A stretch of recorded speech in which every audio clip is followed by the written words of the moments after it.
Yes, good morning, students.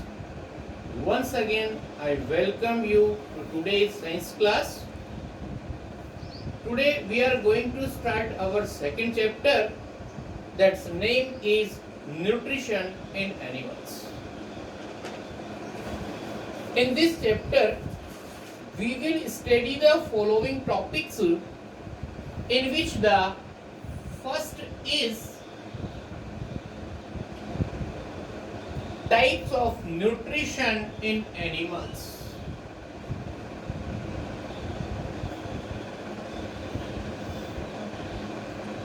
Types of nutrition in animals. And second point will be feeding habits of animals.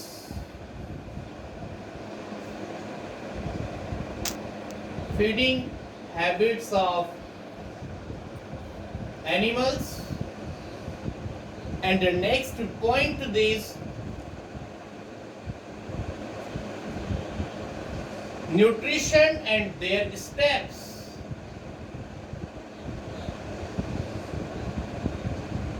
Nutrition and their steps. And next point is intracellular digestion.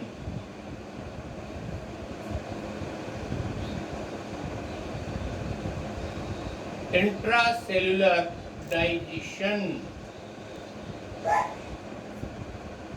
And the fifth number, extracellular digestion.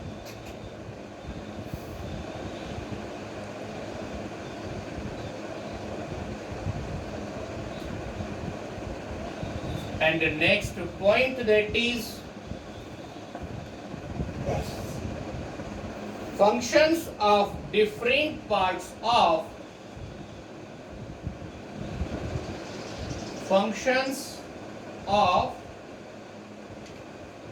different parts of digestive system. Digestive system. And the next number is, that is the seventh point, functions of various glands.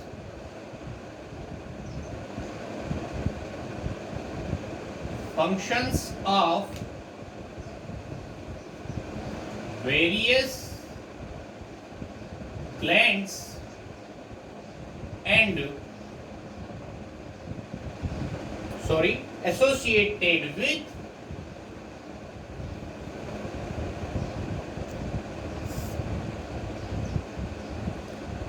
associated with alimentary canal.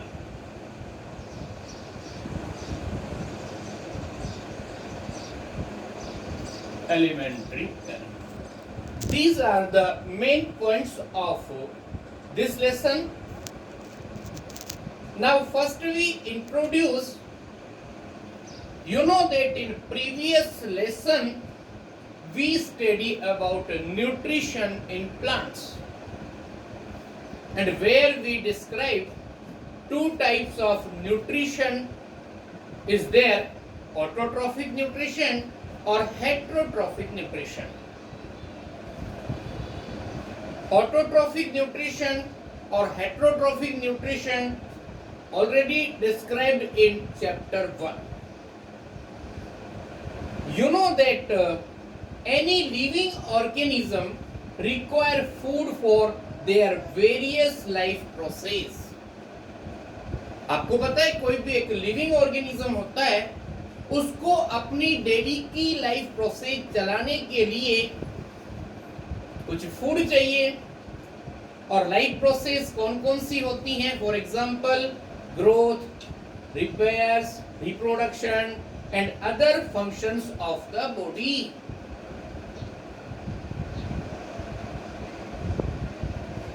Or we know that plants prepare their own food by photosynthesis और we से they are autotrophs, ये हमने पढ़ा है। लेकिन दूसरी तरफ हम कह रहे हैं कि एनिमल्स जो अपना फूड डायरेक्टली और इनडायरेक्टली प्लांट्स या एनिमल्स से लेते हैं, ऐसे ऑर्गेनिज्म होंगे हेटेरोट्रॉफ्स। तो हम इस लेसन के अंदर ओनली एनिमल्स के बारे में बात कर रहे हैं।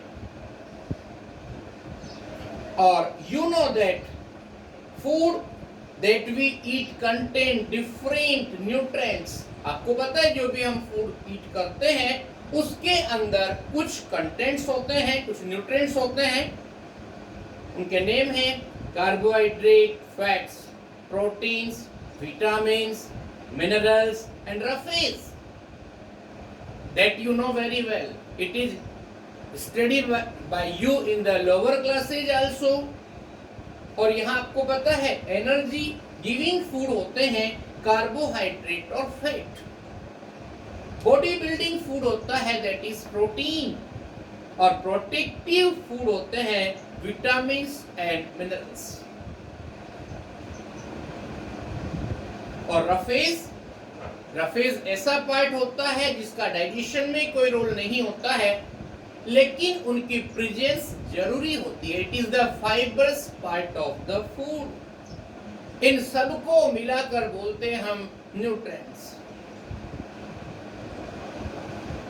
You know that nutrients are present in complex form. आप जो भी फूड ईट करते हैं, वो फूड जब आप अंदर ईट कर रहे हैं, बॉडी में ले रहे हैं, वो उसकी कॉम्प्लेक्स फॉर्म होती है और बॉडी डायरेक्टली उसी फॉर्म में उसको एक्सेप्ट नहीं करती है।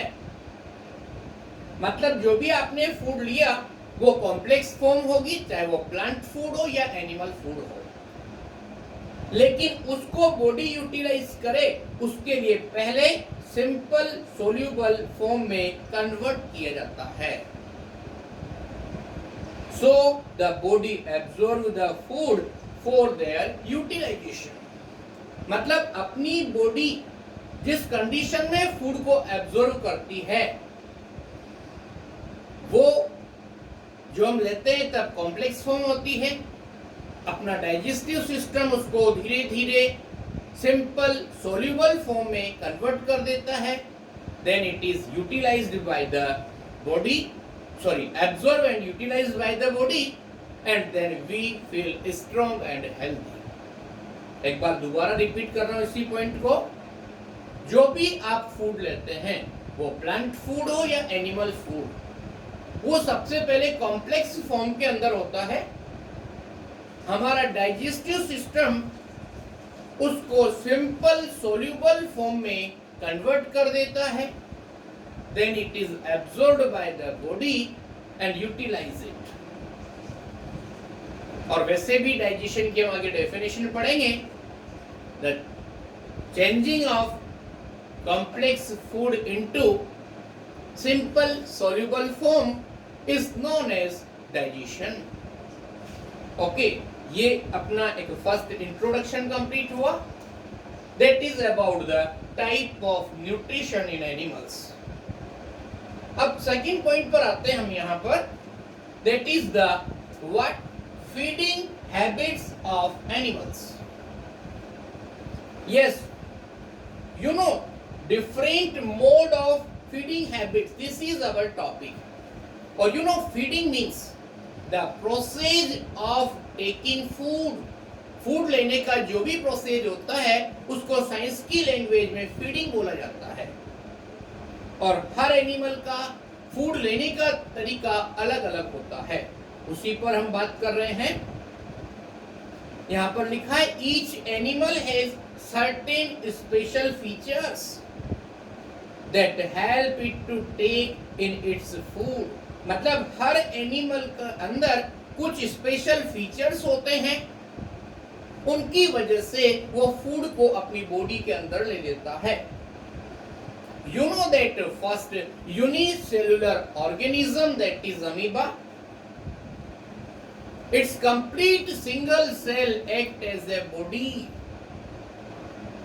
आपको पता है अमीबा के अंदर स्पेशल फीट अवेलेबल होते हैं, उसको बोलते हैं हम pseudopodia.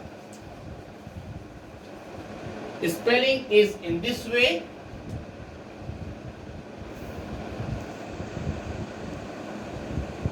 pseudopodia. Here T is silent, or we are saying pseudopodia. This is the plural form. See, it means that is the false feet.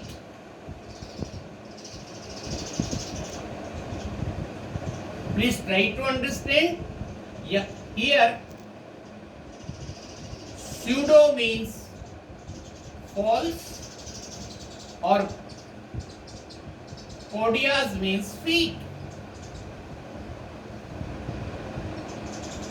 Podas means feet.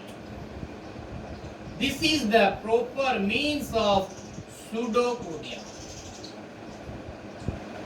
So, with the help of pseudopodia, amoeba take its food inside the unicellular body. In Hindi language, I explain once again. Amoeba के अंदर जो एक structure होती है, उसका name होता है pseudopodia. Pseudopodia means false feet, क्योंकि अमीबा की कोई शेप और साइज फिक्स नहीं होती है, उसकी शेप और साइज डेफिनेट नहीं होती है, कभी बनती बिगड़ती रहती है. तो उसमें जो फीट बनने का और बिगड़ने का काम होता है, इसलिए उसको बोलते हैं हम स्यूडोपोडिया, जो फॉल्स फीट बनते हैं, और उन्हीं की हेल्प से ये फूड को बॉडी के अंदर लेने का काम करता है. That help to procure the food. Now second point is about the lizard, frog and chameleon. You know, lizard, frog, chameleon. इन एनिमल्स के अंदर जो टंग होती है वो लॉन्ग और स्टिकी होती है. स्टिकी मतलब चिपकने वाली, उसके कांटेक्ट में कोई भी चीज आएगी तुरंत उससे अटैच हो जाएगी. Many times have you observed the small frogs during the rainy season?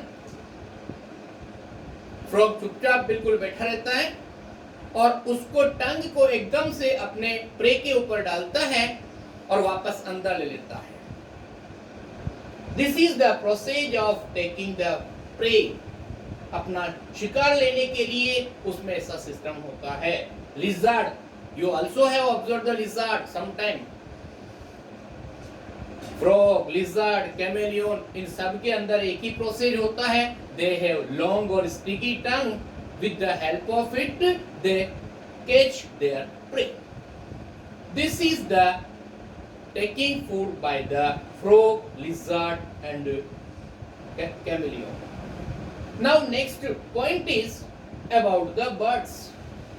Birds of prey, like eagle, have sharp claws, curved beak to grip the prey and to shred them into the pieces. हम eagle की बात कर रहे हैं. जो birds of pray होता है वो अपने पंजों के अंदर शिकार को पकड़ लेता है और उसकी जो कर्व्ड बीक होती है उसकी हेल्प से उसके अलग अलग पीसेस करके एज ए फूड उसको लेने का काम करता है. Okay, in this manner this is complete here. Now come on the next about the butterflies and mosquito. You know that these are the feed on liquid food. ध्यान से समझना, butterflies और मॉस्किटो ऐसे लिविंग बॉडीज होते हैं जो liquid food को लेते हैं. Liquid food means blood and nectar. You know about the blood, that is liquid, और nectar means sweet substance present in the flowers is known as nectar. One more thing, have you seen the housefly? Housefly first liquefy their food with the help of saliva. ध्यान से सुनना, हम housefly की बात कर रहे हैं.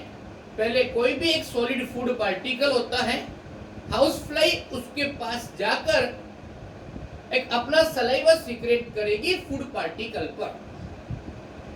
जिससे फूड पार्टिकल डिसॉल्व हो जाएगा और उसको अपने जो माउथ ऑर्गन्स होते हैं उनकी हेल्प से अंदर की तरफ शकिंग करने का काम करती है। जैसे हम स्ट्रॉ से कोई भी लिक्विड कोल्ड ड्रिंक्स लेते हैं, वही प्रोसेस इसके अंदर होता है। इसमें जो स्पेशल स्ट्रक्चर होती है उसका नेम होता है proboscis. All these organism have special sucking organ called proboscis to suck the liquid food. Yes, now our next point is about the hydra. You know hydra, it belongs to the Coelenterata group of invertebrate. हम आपको बता दें, जितने भी living organisms होते हैं animals, उनमें two types होती है, इनवर्टिब्रेट्स और वर्टिब्रेट्स। उनमें से इनवर्टिब्रेट का थर्ड ग्रुप होता है, that is the coelenterata. Protozoa, porifera, then coelenterata. उस सिलेंट्रेटा ग्रुप में एक एनिमल आता है, उसका नेम होता है हाइड्रा। उसके अंदर स्पेशल स्ट्रिंग सेल्स होती हैं, जिनका नेम होता है नीडोसाइट्स। हम फिर बता रहे, हाइड्रा के अंदर एक स्पेशल सेल्स होती है, उसके अंदर उनको बोलते हैं नीडोसाइट्स। उनसे स्टिंग करती है, डंक मारती है अपने प्रे के ऊपर। उसके वजह से एक उसमें से पॉइजनस सब्सटेंस सीक्रेट होता है जो पैरालाइज कर देता है उसके शिकार को। Then after tentacles put this paralysed prey into its body cavity. दोबारा बता रहे हैं हम, हाइड्रा के अंदर कुछ स्टिंग सेल्स होती हैं जिनका नेम होता है नीडोसाइट्स। वो अपने अंदर से पॉइजन सीक्रेट करती हैं जो अपने प्रे को पैरालाइज कर देती हैं, और टेंटिकल्स की हेल्प से वो उनकी बॉडी कैविटी में अंदर ले लेते हैं। Now next topic that is about the snail. Everyone you know about the snail? Please try to know what is there fact. Snail has mouth on under side of the head. These contain many tiny teeth arranged in a row on a ribbon-like tongue called radula. Snail के अंदर, snail का जो mouth होता है वो head के अंदर की तरफ होता है, और उसके बहुत सारे टीथ होते हैं जो रिबन लाइक टंग के ऊपर अरेंज होते हैं, और उनको बोलते हैं हम रेड्यूला। और snail generally feed on decaying plants. जो डेड डिकम्पोज्ड प्लांट्स होते हैं उनको कंज्यूम करने का काम करता है। Now next one that is about the starfish. Starfish use its arms to grip the mussel. Starfish के अंदर 5 साइड्स होती हैं, आर्म्स होती हैं। उसमें एक म्यूसेल नेम का सी एनिमल होता है जो बाहर से ब्लैक कवर में पैक होता है। उसे पकड़ करके और उसको अपने माउथ में ले लेती हैं और उसकी सॉफ्ट बॉडी को डाइजेस्ट कर लिया जाता है। Okay, now next one about the leaf cutting ant. Please try to understand. जो लीफ कटिंग एंट्स होते हैं वो लीव्स के छोटे छोटे पीसेस कर देते हैं और उनको अपने अंडरग्राउंड बड़े नेस्ट के अंदर ले जाते हैं। वहां पर वो इसकी चेविंग कर देते हैं, सलाइवा के साथ मिक्स हो जाता है और फिर वो कंपोस्ट बन जाता है। उस कंपोस्ट पर फंगी डेवलप हो जाती है, फंजाई ग्रो हो जाती हैं। तब वो एंट उसको फूड की फॉर्म में लेने का काम करता है। Okay, this is today's study matter, and today we are not giving any homework. Thank you very much, and we will meet in our next science class.